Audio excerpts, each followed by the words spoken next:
1.19 is out. Quick, find me a geode. The wild update, otherwise known as Minecraft 1.19, is finally here, and the community is already in uproar over how far they've had to travel to find Allays and how much it's affecting their world file sizes. However, on the 8th of June 2022, just one day after the 1.19 release, the Minecraft preview version 1.19.10.22 has the answer to all of your problems in the form of a new duplication hack.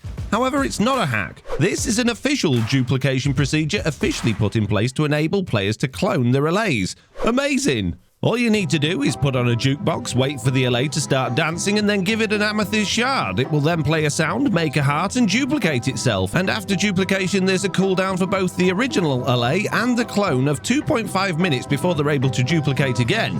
You could argue that the Echo Shard might be a better fit for duplicating Allays, as the clone is effectively an echo of the original. However, with Echo Shards being almost as rare as Allays, it doesn't really solve the problem. Keeping with the Allay, there has been a lot of work on nether portals over the last couple of previews, meaning that the Allays can now safely travel with you into the nether without suffocating in blocks. Moving on from the Allay and back to the deep dark, the Sculpt catalysts have been updated so that only the closest one will bloom when a mob dies in proximity, and the It Spreads achievement will only be unlocked if a mob dies and gives XP near the Sculpt catalyst. Frogs have been tweaked to prevent them from laying frog spawn on shallow or floating water, and the Warden's digging particle effect has been tweaked to show less graphical artifacts. If you're enjoying this video, then make sure to hit that like button and subscribe so you don't miss out on future update videos. In terms of gameplay, a few tweaks have been made, including the resistance effect no longer being one level weaker than it should have been, which means you should be a little tougher now. Haste 1 properly increases the player's mining speed, meaning you can mine faster above the water. However, Conduit Power 1 has dropped the haste level from 2 to 1, meaning you'll need to wrap a little more prismarine around your conduit to get the full effect underwater.